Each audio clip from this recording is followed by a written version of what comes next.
നമുക്ക് രേവതിയുടെ സച്ചിയുടെ നാളത്തെ നല്ലൊരു കഥ കേട്ടാലോ? വീഡിയോ ഇഷ്ടപ്പെടുവാണെങ്കിൽ ഒന്ന് ഹൈപ്പ് ചെയ്യാൻ മറക്കരുത് കേട്ടോ. എല്ലാ ദിവസവും ഉച്ചയ്ക്ക് രേവതിയുടെ സച്ചിയുടെയും പിറ്റേ ദിവസത്തെ വിശേഷങ്ങൾ ചാനലകത്ത് അപ്ലോഡ് ചെയ്യുന്നുണ്ട് കേട്ടോ. അങ്ങനെ നമ്മൾ കാണുന്ന ഒടുവില് ആന്റണിയെ കാണാനായിട്ട് ശ്രുതി മീരയും കൂടെ വരുന്നുണ്ട്. പിന്നീട് ആന്റണിയോട് ചോദിച്ചു, വീഡിയോ ഒക്കെ കിട്ടിയോന്ന് ചോദിച്ചു കഴിഞ്ഞപ്പോൾ ആന്റണി പറഞ്ഞു, ആ വീഡിയോ അവർ തന്നില്ല എന്ന് പറഞ്ഞു. അതെങ്ങനെ തരാൻ പറ്റില്ലെന്ന് അയാൾ പറയണേ. തരാൻ പറ്റില്ലെന്നോ? അതെ, വീഡിയോസ് അങ്ങനെ കൊടുക്കാൻ പറ്റില്ലെന്ന്. പിന്നെ എനിക്ക് മുമ്പ് ഒരാളും കൂടെ പോയി ചോദിച്ചിട്ടുണ്ടായിരുന്നു ആ വീഡിയോസിന്റെ കാര്യങ്ങൾ. ആര്? രേവതി. അല്ലാതാരാ? അവളെന്തിനാ ഈ വീഡിയോ ചോദിക്കണമെന്ന് ചോദിച്ചു.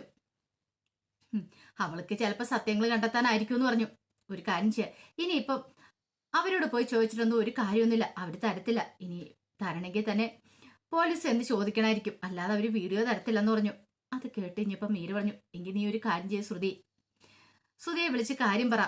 ശ്രുതിയോട് പോയി പോലീസ് സ്റ്റേഷനിൽ പോയി കാര്യങ്ങളൊക്കെ സംസാരിക്കാൻ പറ. ആ വീഡിയോ പോലീസുകാരെ എന്ത് ചോദിക്കുകയാണെങ്കിൽ കിട്ടുമല്ലോ എന്ന് പറഞ്ഞു. ഇത് കേട്ടിഞ്ഞപ്പം ശ്രുതി പറഞ്ഞു, അത് ശരിയാ, അതൊരു നല്ല കാര്യമുള്ളൂ എന്ന് പറഞ്ഞു. ആന്റണിയോട് പറഞ്ഞു, അങ്ങനെ ഒരു കാര്യം ചെയ്യാം, ആ വീഡിയോ കിട്ടുവാണെങ്കിൽ ഞാൻ വിളിക്കാം. ആന്റണി പറഞ്ഞു, അത് ശരിയാ, വീഡിയോ കിട്ടിക്കഴിഞ്ഞതിന് ശേഷം എന്നെ വിളിച്ചാൽ മതി, പിന്നെ ബാക്കി കാര്യങ്ങളൊക്കെ ഞാൻ നോക്കിക്കോളാം എന്ന് ശ്രുതിക്ക് ഉറപ്പ് കൊടുത്തു. പിന്നീട് ശ്രുതിയെ വിളിച്ചിട്ട് കാര്യങ്ങൾ പറയണം. അതെ, ആ വീഡിയോ വെറുതെക്കാരും ചെന്നിട്ടുണ്ടെങ്കിൽ കിട്ടത്തൊന്നുമില്ല.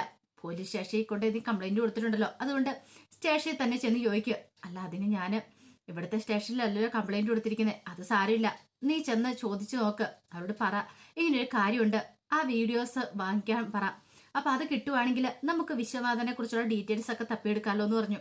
അതൊരു തെളിവാണല്ലോ. ശരി, ഞാൻ ഇപ്പൊ തന്നെ പോകാന്നൊക്കെ പറഞ്ഞു. ആ സമയത്ത് ഭാമയുടെ അടുത്ത് വല്ലാത്തൊരു ടെൻഷനോടുകൂടി ചന്ദ്രമതി അല്ലെന്നേ. ചന്ദ്രമതിക്ക് എന്ത് ചെയ്യണമെന്ന് അറിയില്ല. 30 ലക്ഷം രൂപ അടിച്ചു മാറ്റിക്കൊണ്ട് പോയി സുധിയുടെ, അതും കിട്ടിയിട്ടില്ല. ആകെപ്പാടെ വല്ലാത്തൊരവസ്ഥയാണ്. ഭാമയോട് വിഷമങ്ങളൊക്കെ പറയുമ്പോൾ ഭാമ പറഞ്ഞു, ചന്ദ്രേ, ആ 30 ലക്ഷം രൂപ അതധികം വൈകാതെ തന്നെ കിട്ടും. അധികം നാളൊന്നും ഈ പറയുന്ന വിശ്വനാഥനൊന്നും ഒളിവിൽ കഴിയാൻ പറ്റില്ല എന്ന് പറഞ്ഞു. എന്നാലും ആ പണം കിട്ടുമായിരുന്ന കുറച്ച് സമാധാനം ഉണ്ടായേനെ. ശ്രുതിയുടെ അവസ്ഥ അറിയാലോ. ഇപ്പൊ പണം കൊടുക്കണമെന്നും പറഞ്ഞുകൊണ്ട് ആകെപ്പാടെ പ്രശ്നത്തിലായിരിക്കുക. ഞാൻ അവരോട് പറഞ്ഞു പണം ഉണ്ടാക്കി കൊടുക്കാൻ. രവിയേണ്ട 50 ലക്ഷം കൊണ്ട് വാങ്ങിച്ച കടയല്ലേ അത്. കുറച്ചു നാൾ കഴിയുമ്പോഴത്തേനും സച്ചി വെറുതെ ഇരിക്കില്ല, അല്ലെങ്കിൽ തന്നെ ഇപ്പൊ സച്ചി ആകെപ്പാടെ അടഞ്ഞ മട്ടില്ല. ഇത് കേട്ടപ്പോ ഭാമ പറഞ്ഞു, ശരിയാ, അവരാ പൈസ തിരിച്ചു കൊടുക്കേണ്ടതായിരുന്നു, അവര് പൈസ തിരിച്ചു കൊടുത്തിട്ടില്ലോ എന്നും പറഞ്ഞുകൊണ്ട് നീ ഇനി ശ്രുതിയെ കുറ്റപ്പെടുത്താനൊന്നും പോണ്ട. അറിയാലോ, അവള് കോടീശ്വരിയായ മരുമോളാണ്. അപ്പൊ പിന്നെ അവളെ കുറ്റപ്പെടുത്തിയിട്ടുണ്ടെങ്കിൽ അവള് വീട് വിട്ടു പോയാ അതിന്റെ നഷ്ടം നിനക്കായിരിക്കും ചന്ദ്രേ. ചന്ദ്രമതി പറഞ്ഞു, അതൊക്കെ എനിക്കറിയാം ഭാമേ, പക്ഷെ എനിക്ക് എന്ത് ചെയ്യാൻ പറ്റും? നിനക്കോ ചെയ്യാൻ പറ്റുള്ളൂ. തൽക്കാലത്തേക്ക് നീ ഒന്ന് ക്ഷമിക്ക്, കുറച്ച് ദിവസങ്ങളും കൂടെ പോട്ടെ, 30 ലക്ഷം രൂപയുടെ കാര്യത്തിൽ ഒരു തീരുമാനം ഉണ്ടാക്കാന്ന് പറഞ്ഞു. ചന്ദ്രമതി പറഞ്ഞു, നിനക്കത് പറയാം, വീട്ടിലാകെപ്പാടെ നാണം കെട്ടുപോയ ആള് ഞാനാണ്. എല്ലാവരും കൂടി എന്നെ ശരിക്കും കളിയാക്കുന്നുണ്ട്. അമ്മ വിശ്വസ്തയായിട്ട് കൊണ്ടുവരുന്ന അമ്മയുടെ മരുമോളും മോനും കൂടെ ചേർന്നിട്ട് അമ്മയ്ക്കിട്ട് പണി തന്നില്ല എന്നൊക്കെയാ സച്ചി ശ്രീകാന്തും ഒക്കെ ചോദിക്കുന്നത്. അവരുടെ ചോദ്യത്തിന് മറുപടി പറയാൻ പറ്റാതെ ഞാൻ ആകെപ്പാടെ ടെൻഷൻ അടിച്ചിരിക്കുക. നിനക്കതൊന്നും പറഞ്ഞാൽ മനസ്സിലാവില്ല ഭാമേ. ഭാമ പറഞ്ഞു, അതൊക്കെ എനിക്ക് മനസ്സിലാവും, തൽക്കാലത്തേക്ക് നീ അതിനെക്കുറിച്ചൊന്നും ചിന്തിക്കണ്ട, ടെൻഷൻ അടിക്കണ്ട, സമയം കൊടുക്ക്, അവരാ പണം എങ്ങനെയാണെങ്കിലും അന്വേഷിച്ച് കണ്ടുപിടിച്ച് കൊണ്ട് തരൂന്ന് പറഞ്ഞു. ചന്ദ്രമതിയോട് എങ്ങനെയും തന്നാ മതിയായിരുന്നു, അല്ലെങ്കിൽ പിന്നെ എനിക്ക് ആ വീട്ടിലൊരു പിടിച്ചെടുപ്പ് ഉണ്ടാകത്തില്ല. ആ വീട്ടിലുള്ളവരൊക്കെ എന്നെ നാണം കെടുത്തും. ഓരോ ദിവസം ഞാൻ വല്ലാത്തൊരു പ്രശ്നത്തിലേക്ക് പോയിക്കൊണ്ടിരിക്കുന്നത്. ദേവിയേട്ടന് മുന്നിൽ പോലും എനിക്ക് നിൽക്കാൻ പറ്റില്ല എന്ന് പറഞ്ഞു. ഒരു വിധത്തിലാണ് ഭാമ ചന്ദ്രമതിയെ ആശ്വസിപ്പിച്ച് പറഞ്ഞു വിടുന്നത്. ഈ സമയത്ത് രേവതി സദ്യക്കുള്ള ഒരുക്കത്തിലായിരുന്നു. വർഷ അങ്ങോട്ട് വന്നിട്ട് ചോദിച്ചു, അല്ല ഇതെന്താ രേവതി ചേച്ചി, വലിയ സദ്യ ഉണ്ടാക്കാൻ പോകാൻ തോന്നല്ലോ, കുറെ പച്ചക്കറികളൊക്കെ ഉണ്ടല്ലോ എന്ന് പറഞ്ഞു. അതെ, ഇന്നേ സച്ചേന്റെ കാരണത്ത് 1-2 ഗസ്റ്റുകൾ ഉണ്ടായിരുന്നു. ഗസ്റ്റുകളോ? അതേന്നെ, 2 കുറച്ച് പ്രായമുള്ളവരാ. അവര് പുറത്തുനിന്ന് വരുന്നതാണ്, മലേഷ്യയിൽ നിന്ന് വരുന്ന. അപ്പൊ അവരിവിടേക്ക് ചുറ്റി നടന്ന് കാണാൻ വേണ്ടി വരുന്ന. ഇന്ന് അതില് അയാളുടെ പിറന്നാൾ ദിവസമാന്ന് പറഞ്ഞു. പിറന്നാൾ ദിവസമോ? അതെ, 60ാമത്തെ പിറന്നാളാ ആ സാറിന്റെ. അപ്പൊ അതുകൊണ്ട് സച്ചേണ്ണെ വിളിച്ചു പറഞ്ഞ് നമുക്കൊരു സദ്യ കൊടുത്താലെന്ന്. 2-3 ദിവസത്തെ ഓട്ടം സച്ചേണ്ട കാരണത്തുണ്ട്. അങ്ങനെയാണെങ്കിൽ ഒരു പിറന്നാൾ സദ്യ തന്നെ കൊടുക്കാന്ന് പറഞ്ഞു. അപ്പൊ ഞാൻ ഒരുക്കാന്ന് പറഞ്ഞു. അപ്പൊ അതിന് വേണ്ടിയിട്ടുള്ള തയ്യാറെടുപ്പിലാന്ന് പറഞ്ഞു. ഇതും പറഞ്ഞുകൊണ്ട് രേവതി ഭയങ്കര ധൃതിയിലെ പച്ചക്കറികളൊക്കെ ഇങ്ങനെ അരിഞ്ഞോണ്ടിരിക്കുക. അപ്പോഴേക്കും വർഷയെ നോക്കിയിട്ട് ചോദിച്ചു, അല്ല രേവതി ചേച്ചിക്ക് മടുക്കില്ലെന്ന് ചോദിക്കുക. മടുക്കാനാ? അതെ, അല്ല ഇത്ര തിരക്കിട്ടതൊക്കെ ചെയ്യുന്നു, ഇനി സദ്യ ഒരുക്കണോ, എന്തൊക്കെ പണികളാ, എത്ര കൂട്ടം കറികൾ ഉണ്ടാക്കിയാലാ. രേവതി പറഞ്ഞു, മടുപ്പ്, അതൊക്കെ ആരും മൈൻഡ് ചെയ്യുന്നു. എൻ്റെ കുഞ്ഞുനാളിലെ മുതൽ ഞാനിങ്ങനെ പണിയെടുക്കുന്ന വീട്ടിലെ പണികളൊക്കെ തീർത്തിട്ട് ഞാൻ പൂക്കടയിലേക്ക് പോകും. പിന്നെ അവിടുന്ന് പണി തീർത്തിട്ട് പിന്നെ സ്കൂളിലേക്ക് പോകുന്നത്. എപ്പോഴും ഓട്ടപ്പാച്ചിലും പ്രദക്ഷിണമൊക്കെ തന്നെ ആയിരിക്കും. ഒരിടത്ത് ഇരിക്കാനും സമയം കിട്ടത്തില്ല. രാത്രിയിൽ ഏതെങ്കിലും സമയത്ത് കിടന്നുറങ്ങും. വെളുപ്പിന് 4 മണിയാകുമ്പോൾ എഴുന്നേക്കും. വീണ്ടും ഇതുപോലെ തന്നെ ജോലി. പൈസ വേണ്ടേ? ഞാൻ മാത്രമല്ല, ഒരുമാതിരിപ്പെട്ട സാധാരണക്കാരുടെ എല്ലാവരുടെ അവസ്ഥ ഇങ്ങനെയൊക്കെ തന്നെയായിരിക്കും. എല്ലാവരും കഷ്ടപ്പെട്ട് ജീവിക്കുന്നതുകൊണ്ടാ അവർക്ക് വലിയ മുട്ടില്ലാതെ അവർ കഴിഞ്ഞു പോകുന്നത്. ഇത് കേട്ടുകഴിഞ്ഞപ്പോൾ വർഷമാണ് എനിക്കിതിനെക്കുറിച്ചൊന്നും അറിയില്ല. കാരണം ഞാൻ ജനിച്ചപ്പോൾ മുതൽ കഷ്ടപ്പാടെന്താ ബുദ്ധിമുട്ടെന്താന്ന് ഞാൻ അറിഞ്ഞിട്ടില്ല എന്ന് പറഞ്ഞു. രേവതി പറഞ്ഞു, അതറിയാതെ പടന്നുകൊണ്ട് പക്ഷിക്ക് അത് മനസ്സിലാവില്ല. പക്ഷേങ്കിൽ സാധാരണക്കാരാണെങ്കിൽ പെട്ടെന്ന് അവർക്കത് മനസ്സിലാവും. കാരണം സാധാരണക്കാർക്കറിയാം അവരുടെ ജീവിതം എങ്ങനെയാണ് മുന്നോട്ട് പോകുന്നതെന്ന്. ഇങ്ങനെയുള്ള ഓട്ടപ്രദക്ഷിണത്തിലായിരിക്കും അവര് ഓരോ ദിവസം മുന്നോട്ട് കൊണ്ടുപോകാനായിട്ട് എത്രമാത്രം കഷ്ടപ്പെടുന്നുണ്ടെന്ന് അറിയായിരിക്കും എന്ന് പറഞ്ഞു. വർഷ പറഞ്ഞു, അതെനിക്കിപ്പം മനസ്സിലാവുന്നുണ്ട്. രേവതി ചേച്ചിയുടെ ഈ കഷ്ടപ്പാടുകളൊക്കെ കാണുമ്പോഴെന്ന് പറഞ്ഞു. അപ്പോഴേക്കുമാണ് ചന്ദ്രമതിയുടെ വരവ്. ചന്ദ്രമതി നോക്കിക്കഴിഞ്ഞപ്പോൾ കുറെ പച്ചക്കറികളൊക്കെ എടുത്ത് അരിയുവാണ്. രേവതി, ഇതെന്താടി ഇവിടെ എന്താ വല്ല സദ്യ ഉണ്ടോയെന്ന് ചോദിച്ചു. അത് പിന്നെ അമ്മേ, സച്ചേൻ്റെ കൂടെ കാറിലുള്ള 1-2 ഗസ്റ്റുകൾ ഇങ്ങോട്ടേക്ക് വരുന്നുണ്ട്. മലേഷ്യയിൽ നിന്ന് വരുന്ന അവർക്ക് വേണ്ടിയിട്ട് ഉള്ള സദ്യ ഒരുക്കുവാന്ന് പറഞ്ഞു. അതിനെന്തിനാ അവർക്ക് സദ്യ ഒരുക്കുന്നേ? കാറ് ഗസ്റ്റുകൾ ഉണ്ടെങ്കിൽ അവരെ കൊണ്ട് സ്ഥലങ്ങളൊക്കെ കാണിച്ചിട്ട് പറഞ്ഞു വിട്ടാൽ പോലെ. അമ്മേ, അതിലാ സാറിൻ്റെ 60ാം പിറന്നാളായിരുന്നു. അപ്പൊ പിറന്നാൾ സദ്യ ഒരുക്കുന്നതെന്ന് പറഞ്ഞു. ഓഹോ, അപ്പൊ അതാണ് കാര്യം. നിന്റെ ഭർത്താവ് കാറിൽ ആൾക്കാരെ കൊണ്ടുപോകുന്നുണ്ടെങ്കിൽ അവർക്ക് വേണേൽ പുറത്തുനിന്ന് ഫുഡ് മേടിച്ചു കൊടുക്കണം, അല്ലാതെ വീട്ടിലല്ല. കാറിൽ യാത്ര, വീട്ടിലൂണും കൊള്ളാലോ. ഇതെന്താ വല്ല ഹോട്ടലും ആണെന്ന് ചോദിച്ചു.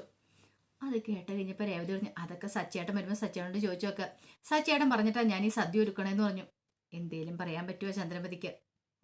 ചന്ദ്രമതി പിറുപിറുത്തോണ്ട് ദേഷ്യപ്പെടം കൂടെ പോകുമ്പോഴത്തേനും രവീന്ദ്രൻ അവിടെ ഇരിക്കുന്നുണ്ടു. നേരെ രവീന്ദ്രൻ എടുത്തിരുന്നു. അല്ല, രവിയേണ്ണും കൂടെ അറിഞ്ഞിട്ടാണോ ഇതെന്ന് ചോദിച്ചു. എന്ത്? അല്ല, ഇവിടെ വലിയ സദ്യയൊക്കെ ഒരുക്കുന്നേ. ഓ അതോ. എന്റെ ചന്ദ്രെ, നീ ഇങ്ങനെ കിടന്ന് പറയല്ലേ. അതിപ്പോ ഒരു നേരത്തെ ആഹാരം 2 പേർക്ക് കൊടുത്തെന്ന് ഓർത്തോണ്ട് ആകാശം ഒടിഞ്ഞ് വീഴാനൊന്നും പോകുന്നില്ല. അതുകൊണ്ട് ഈ വീട്ടിൽ അരി തീർന്നു പോകാനും പോകുന്നില്ല. എടി, നല്ലൊരു കാര്യം ചെയ്യട്ടെ. അവരുടെ 60ാം പിറന്നാളാ. അപ്പൊ അതിന് വേണ്ടിയിട്ട് സച്ചി ഈ സദ്യ ഒരുക്കാനായിട്ട് പറയണേ. അവര് പുറത്തുനിന്ന് വന്നല്ലേ. അപ്പൊ പിന്നെ അവർക്ക് ഇവിടെ അത്ര പരിചയം കാര്യങ്ങളൊന്നും ഇല്ല. പിന്നെ ഒരു സദ്യ ഉണ്ടാക്കി കൊടുക്കാന്ന് പറഞ്ഞാൽ നല്ല കാര്യമില്ലേന്ന് ചോദിച്ചു. പിന്നെ രവിയേട്ടന് ഇതൊക്കെ പറയാം. ഇതൊന്നും എനിക്കിവിടെ അനുവദിക്കാൻ പറ്റുന്ന കാര്യമില്ല. നാട്ടുകാരെയൊക്കെ വിളിച്ച് വീട്ടിൽ കൊണ്ടുവന്ന് സദ്യ കൊടുക്കുന്നു എന്നും പറഞ്ഞൊരു ചന്ദ്രമതി പിറുപിറുത്തോണ്ട് അങ്ങോട്ട് പോവാണ്. ഈ സമയത്ത് സുധി പോലീസ് സ്റ്റേഷനിലേക്ക് എന്നു. അപ്പോഴത്തേക്കും കോൺസ്റ്റബിൾ ചോദിച്ചു, എന്താ, ആരാ, എന്താന്നൊക്കെ ചോദിച്ചു. ഈ സമയം സുധി തന്നെ വിസിറ്റിംഗ് കാർഡ് എടുത്ത് കൊടുക്കുകയാണ്. അത് നോക്കിയിട്ട് കഴിഞ്ഞപ്പോൾ പോലീസുകാരൻ പറഞ്ഞു, ആ കയറി പോയിക്കോളാൻ പറഞ്ഞു. ഓ, ഇത്ര പഠിപ്പുള്ള ഇയാളായിരുന്നോ? കുറെ ഡിഗ്രിയുടെ കാര്യങ്ങളൊക്കെ ആ വിസിറ്റിംഗ് കാർഡ് എഴുതിയിട്ടുണ്ടായിരുന്നു. അങ്ങനെ അകത്തേക്ക് കയറി ചെന്നപ്പത്തിന് എസ് ഐ നിങ്ങൾ ആരാ, എന്താ ഏതാന്നൊക്കെ ചോദിച്ചു. സാറേ, ഞാനൊരു കംപ്ലൈന്റ് മുമ്പ് തന്നിട്ടുണ്ടായിരുന്നു. കംപ്ലൈന്റ്? എന്ത് കംപ്ലൈന്റ്?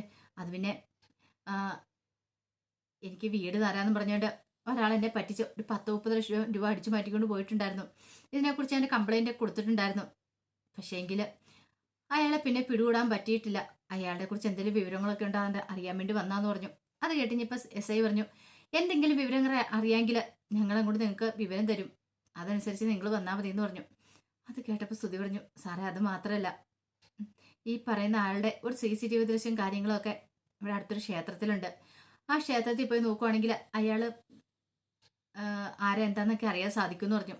ഇത് കേട്ടുകഴിഞ്ഞപ്പോൾ എസ് ഐ പറഞ്ഞു, ഓ, അപ്പം നിങ്ങൾ അത് പറയാൻ വേണ്ടിയാണോ വന്നേ? സാറേ, അയാൾക്ക് 5 ലക്ഷം രൂപ കൈമാറുന്ന വീഡിയോസും കാര്യങ്ങളൊക്കെ ആ CCTV ദൃശ്യങ്ങളുള്ള. അപ്പം സാർ അത് പോയി വാങ്ങിക്കുവാണെങ്കിൽ കാര്യങ്ങൾ കൂടുതൽ എളുപ്പമാവും എന്ന് പറഞ്ഞു. അത് കേട്ടപ്പോൾ എസ് ഐ ചോദിച്ചു, അല്ല, നിങ്ങൾ അയാൾക്ക് പണം കൊടുക്കുന്ന കാര്യമൊക്കെ കംപ്ലൈൻറ്റ് എഴുതിയിട്ടുണ്ടായിരുന്നു എന്ന് ചോദിച്ചു. ഇല്ല എന്ന് പറഞ്ഞു. പിന്നെ എങ്ങനെയാണോ ഞങ്ങളിതൊക്കെ അന്വേഷിക്കുന്നത്? അതുകൊണ്ടല്ലേ ഞങ്ങൾ ഇതിനെക്കുറിച്ച് അന്വേഷിക്കായിരുന്നേ. ഇതൊക്കെ താൻ നേരത്തെ കംപ്ലൈൻറ്റ് എഴുതണ്ടായിരുന്നു എന്ന് ചോദിച്ചു. അല്ല, അത് പിന്നെ സാറേ, അന്നതൊന്നും പറ്റിയില്ല. ഇനിയാണെങ്കിൽ സാറ് പോയി ചോദിച്ചിട്ടുണ്ടെങ്കിൽ ഉറപ്പായിട്ടും ആ CCTV ദൃശ്യങ്ങൾ അവിടെ നിന്ന് കിട്ടും. ഞാൻ പോയി ചോദിച്ചാൽ പക്ഷെ അവർ തന്നില്ല എന്ന് പറഞ്ഞു. ഓ, അപ്പം അത്രത്തോളം ഒക്കെയാ കാര്യങ്ങൾ. എങ്കിൽ പിന്നെ തനിക്ക് തന്നെ അങ്ങ് അന്വേഷിച്ചാൽ പോരായിരുന്നോ? പോലീസുകാരുടെ സഹായം വേണ്ടി വരുമായിരുന്നോ എന്നൊക്കെ ചോദിച്ചിട്ട് കുറേ ചീത്ത പറയുന്നുണ്ട്. ഒടുവിൽ സുധി പറഞ്ഞു, സാറേ, എങ്ങനെയെങ്കിലും അയാളെ ഒന്ന് കണ്ടെത്തി തരണം. അപ്പോൾ അതിന് വേണ്ടിയിട്ടുള്ള നെട്ടോടത്തിലാണ് ഞാൻ. താനൊരു കാര്യം ചെയ്യുക, ആദ്യം ഒരു കഥ എഴുതാൻ പറഞ്ഞു. കഥയോ? അതെ, നടന്ന സംഭവങ്ങളൊക്കെ താങ്കൾ എവിടെയാ വെച്ച് കണ്ടു, പരിചയപ്പെട്ടു, എത്ര രൂപ കൊടുത്തിട്ടുണ്ട്, അതൊക്കെ ഡീറ്റെയിൽ ആയിട്ട് ഇങ്ങനെ എഴുതി തന്നതിന് ശേഷം ഞങ്ങളത് നോക്കട്ടെ, പിന്നീട് നമുക്ക് എന്താണെന്ന് ചെയ്യാന്ന് പറഞ്ഞു. ഒടുവിൽ സുധിക്കൊരു പേനയും പേപ്പറും കൊടുത്തു. സുധി കാര്യങ്ങളൊക്കെ എഴുതുവാണ്. അതിനുശേഷം എസ് ഐയുടെ കഴിഞ്ഞ് കൊണ്ടു കൊടുത്തു. എസ് ഐ പറഞ്ഞു, താൻ പോയിക്കോ. ഞങ്ങൾ നോക്കട്ടെ എന്ന് പറഞ്ഞു. അല്ല സാറേ, ഇപ്പൊ പോവുകയാണെങ്കിൽ CCTV ദൃശ്യങ്ങളും കാര്യങ്ങളും കിട്ടും. അത് കിട്ടുവാണെങ്കിൽ കാര്യങ്ങൾ എളുപ്പമുണ്ടായിരുന്നു. ഓ, അങ്ങനെയാണ് ഇപ്പൊ എന്റെ കാര്യം ചെയ്യുക. താൻ ഈ കസേരയിലേക്ക് വന്നിരിക്കുക. ഞങ്ങൾക്കൊരു പണിയില്ല ഇവിടെ. ജോലിയും കൂലിയില്ലാതിരിക്കണോ? തന്റെ CCTV ദൃശ്യങ്ങൾ സമയമുള്ളപ്പോൾ ഞങ്ങൾ പോകും. അതിനേക്കാളും വലിയ പ്രശ്നങ്ങളൊക്കെ ഇവിടെ ഉണ്ട്, അറിയാലോ. അപ്പോഴാണ് തന്റെ CCTV ദൃശ്യങ്ങളെന്നും പറഞ്ഞുകൊണ്ട് സുധിയെ ചീത്ത പറയണം. സുധിക്ക് എന്ത് ചെയ്യണമെന്ന് അറിയില്ല. ആകെപ്പെട്ട പ്രതീക്ഷയായിരുന്നു പോലീസുകാർ സഹായിക്കുന്നുള്ള. ഒടുവില് നാണം കെട്ട് സുധി അവിടെ നിന്ന് ഇറങ്ങി പോന്നേ. ആ സമയത്ത് രേവതി അടുക്കള തിരക്കിട്ട പണിയിലായിരുന്നു. വർഷയും കൂടെ തന്നെയുണ്ട്. ശ്രുതി അപ്പോഴാണ് വരുന്നത്. ശ്രുതി വന്നിട്ട് ചോദിച്ചു, ഇതെന്താ വലിയ സദ്യ ഒരുക്കുവാന്ന് തോന്നില്ല എന്ന് പറഞ്ഞു. അതെ, ഗസ്റ്റുകളുണ്ടെന്ന് പറഞ്ഞു. ഗസ്റ്റ് അതാരാ? അത് സച്ചേന്റെ കാറിൽ വന്നവരെന്ന് പറഞ്ഞു. കാറിൽ വന്നവരാ? അവർക്ക് എന്തെങ്കിലും ഒരു ഫുഡ് കൊടുക്കണമെന്ന് ചോദിച്ചു. അത് പിന്നെ അതിലാ സാറിന്റെ 60-ാം പിറന്നാളെന്ന്. അപ്പൊ അതുകൊണ്ടാന്ന് പറഞ്ഞു. ഓ, കൊള്ളാലോ. അപ്പം നെയ്യപ്പം തിന്നാ രണ്ടുകൊണ്ടും കൊണ്ടെന്ന് പറഞ്ഞാല് സച്ചിയുടെ കാറിന് ഓട്ടം വിളിക്കുകയാണെങ്കിൽ സച്ചി അവർക്ക് ഫുഡും കൊടുക്കുമല്ലേന്ന് ചോദിച്ചു. വർഷ പറഞ്ഞു, അതിനിപ്പോൾ ഒരു നേരത്തെ ആഹാരം പിറന്നാൾ ദിവസം കൊടുക്കുന്നതിന് ശ്രുതി അടുത്തേക്ക് എന്താ ഇത്ര വിഷമമെന്ന് ചോദിച്ചു. ശ്രുതി പറഞ്ഞു, വിഷമമല്ല, ഞാൻ പറഞ്ഞതേ ഉള്ളൂ. ഇങ്ങനെയൊക്കെ ചിലരുണ്ട്. നമുക്ക് ഒന്നെടുത്താൽ ഒന്ന് ഫ്രീ എന്നൊക്കെ പറഞ്ഞോണക്കെ സച്ചിയുടെ കാർ ഓട്ടം വിളിക്കുകയാണെങ്കിൽ ഫുഡ് ഫ്രീ ആയിട്ട് കിട്ടും. അതാണോ എന്ന് ചോദിച്ചു. അത് കേട്ടപ്പോൾ രേവതി പറഞ്ഞു, ഞങ്ങൾ അങ്ങനെയൊന്നും അല്ലാന്ന് പറഞ്ഞു. ആ സാറിന്റെ പിറന്നാളായതുകൊണ്ട് മാത്രം ഇന്ന് സദ്യ ഒരുക്കുമെന്ന് പറഞ്ഞു. ശരി ശരി, ആയിക്കോട്ടെ, നടക്കട്ടെ. അതെ, ആഹാരം തയ്യാറാക്കിയുമ്പോൾ എന്നെ ഒന്ന് വിളിച്ചേക്കണം, നല്ല വിശപ്പുണ്ടെന്ന് പറഞ്ഞോണ്ട് അവൾ അങ്ങോട്ട് പോയി.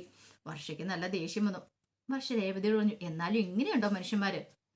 ഇത് കുറച്ച് കൂടുതലാന്നൊക്കെ പറയണം. കുറച്ച് കഴിഞ്ഞപ്പോഴത്തേനും ശ്രീകാന്ത് വീട്ടിലേക്ക് വന്നു. ആ സമയത്ത് ചന്ദ്രമതി ചോദിച്ചു, ഇതെന്താടാ നീ നേരത്തെ വന്നേ? അത് സാധാരണഗതിയിൽ ഉച്ചയ്ക്ക് നീ വരാറുള്ളല്ലോ, അവിടെ നല്ല ആഹാരം കഴിക്കണമെന്ന് ചോദിച്ചു. എൻ്റെ അമ്മേ, ആഹാരം കഴിച്ചിട്ട് പോകാൻ വേണ്ടി വന്നാ? ആഹാരം കഴിക്കാനോ? നീ റെസ്റ്റോറൻറ്റ് ജോലി ചെയ്തിട്ട് അവിടെ ആഹാരം ഇല്ലേ? ഉണ്ട്, പക്ഷെ വർഷം വിളിച്ചിട്ട് പറഞ്ഞു ഇന്ന് സദ്യ ഒരുക്കുന്നുണ്ട് ഉച്ചയ്ക്ക് രേവതിയെടുത്തി, അപ്പൊ അതുകൊണ്ട് കഴിച്ചിട്ട് പോകാൻ പറഞ്ഞു. അതുകൊണ്ട് വന്നാ. എടാ, നിനക്ക് അവിടുന്ന് കഴിച്ച പോരെ?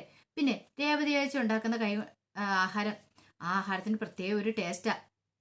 രേവതി ചേച്ചി സ്നേഹം കൂടെ കൂട്ടിക്കുഴച്ച ആഹാരം ഉണ്ടാക്കുന്നത്, അത് ഞാൻ എത്ര ഉണ്ടാക്കിയാലും സെറ്റ് ആവില്ലെന്നൊക്കെ പറഞ്ഞു.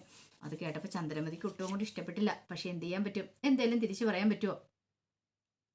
പിന്നീട് രവീന്ദ്രനോട് ചന്ദ്രമതി പറഞ്ഞു, കണ്ടില്ലേ, എല്ലാരെയും അവള് കയ്യിലെടുത്ത് വെച്ചിരിക്കുക. ഇനിയിപ്പൊ പറഞ്ഞിട്ടൊന്നും ഒരു കാര്യമില്ലാന്ന് പറഞ്ഞു. ഗസ്റ്റുകളെ വീട്ടിലേക്ക് വിളിച്ചോണ്ട് വരുന്നു. ഇങ്ങോട്ട് വരട്ടെ എന്നൊക്കെ പറഞ്ഞു. അങ്ങനെ സംസാരിച്ചുകൊണ്ടിരിക്കുന്ന സമയത്ത് സച്ചി ഗസ്റ്റുകളെ കൊണ്ട് വരുന്നേ. വന്നു കഴിഞ്ഞിട്ട് രവീന്ദ്രനെ പരിചയപ്പെടുത്തുകയാണ്. അച്ഛാ, ഇത് ഞാൻ പറഞ്ഞില്ലേ, നമ്മളിന്ന് ഉച്ചയ്ക്ക് ഇവർക്ക് സദ്യ കൊടുക്കുന്നുണ്ട്, അതിനുവേണ്ടി ഞാൻ കൂട്ടിക്കൊണ്ട് വന്നാന്നൊക്കെ പറഞ്ഞു. അത് കേട്ട് കഴിഞ്ഞപ്പോൾ രവീന്ദ്രൻ പറഞ്ഞു, കൊള്ളാം, 60-ാം പിറന്നാളല്ലേ, പിറന്നാൾ ആശംസകളൊക്കെ പറയണം. ചന്ദ്രമതിക്ക് ഒട്ടും കൂടി ഇഷ്ടപ്പെടുന്നുണ്ടായിരുന്നില്ല. വല്ലാത്തൊരു ബുദ്ധിമുട്ടായിരുന്നു ചന്ദ്രമതിക്ക്. പിന്നീട് സച്ചി അവരോട് ബാ ഇരിക്കാനൊക്കെ പറഞ്ഞു കഴിയുമ്പോൾ രേവതി പോയി കുടിക്കാനായിട്ട് അവർക്ക് എടുത്തുകൊണ്ട് വെള്ളമൊക്കെ കൊണ്ട് കൊടുക്കുന്നുണ്ട്. അവരും ഭയങ്കര സന്തോഷത്തിലായിരുന്നു. പിന്നീട് സച്ചിയെക്കുറിച്ച് അവർ രവീന്ദ്രനോട് പറയണം, ഇത്ര നല്ലൊരു മോനെ കിട്ടിയതുകൊണ്ട് നിങ്ങൾ ഭാഗ്യം ചെയ്യണം. കാരണം കുറച്ച് സമയം ഞങ്ങൾ ഇവനുമായിട്ട് സംസാരിച്ചുള്ളെങ്കിലും ഇവന്റെ സ്വഭാവം ഏകദേശം ഞങ്ങൾക്ക് മനസ്സിലായി. നല്ലൊരു മോനാന്ന് പറഞ്ഞു. മറ്റുള്ളവരെ സഹായിക്കാനുള്ള ഹെൽപ്പിംഗ് മെന്റാലിറ്റി ഒക്കെ ഇവനുണ്ടെന്ന് പറഞ്ഞു. അതൊക്കെ കേട്ടിഞ്ഞപ്പം അക്കത്ത് നിന്ന് രേവതിക്ക് സന്തോഷമായി. പക്ഷെ ചന്ദ്രമതിക്ക് ഒട്ടും ഇഷ്ടപ്പെടുന്നുണ്ടായിരുന്നില്ല. പിന്നീട് രവീന്ദ്രൻ ചോദിച്ചു, അല്ല, നിങ്ങൾ എവിടെയാ ശരിക്കും താമസിക്കണേന്ന് ചോദിച്ചു. ഞങ്ങൾ മലേഷ്യയിലാന്ന് പറഞ്ഞു. മലേഷ്യ എന്ന് കേട്ട് കഴിഞ്ഞപ്പോഴത്തേനും ചന്ദ്രമതി ഒരു നിമിഷം ഞെട്ടിപ്പോയി. ചന്ദ്രമതി ഇത്രയ്ക്ക് പ്രതീക്ഷിച്ചിട്ടുണ്ടായിരുന്നില്ല. മലേഷ്യയോ എന്ന് ചോദിച്ചുകൊണ്ട് ചന്ദ്രമതി ചാടി എഴുന്നേക്കുവാണ്. ഇനി വരാൻ പോകുന്ന ശ്രുതിക്കിട്ടുള്ള പണിയാണ്. മലേഷ്യ എന്നാണെന്ന് അറിഞ്ഞു കഴിഞ്ഞിട്ടുണ്ടെങ്കിൽ ശ്രുതിനെ വിളിപ്പിക്കും. ഇതാകത്ത് നിന്ന് ശ്രുതി കേട്ടിട്ടുണ്ടായിരുന്നു മലേഷ്യ എന്ന് പറയുന്നത്. ദൈവമേ, പണി പാളിയെന്നൊരു ചിന്തയായിരുന്നു ശ്രുതിയുടെ മനസ്സിൽ. അപ്പൊ അതിന്റെ വിശേഷങ്ങളൊക്കെയാണ് കാണുന്നത്. ഇതിന്റെ ബാക്കി വിശേഷങ്ങളുമായിട്ട് വൈകുന്നേരത്തെ പ്രമോയി വരാട്ടോ. ഒരിക്കൽ കൂടി എല്ലാവർക്കും ശുഭദിനം നേർന്നുകൊണ്ട് നിർത്തുന്നു. നന്ദി.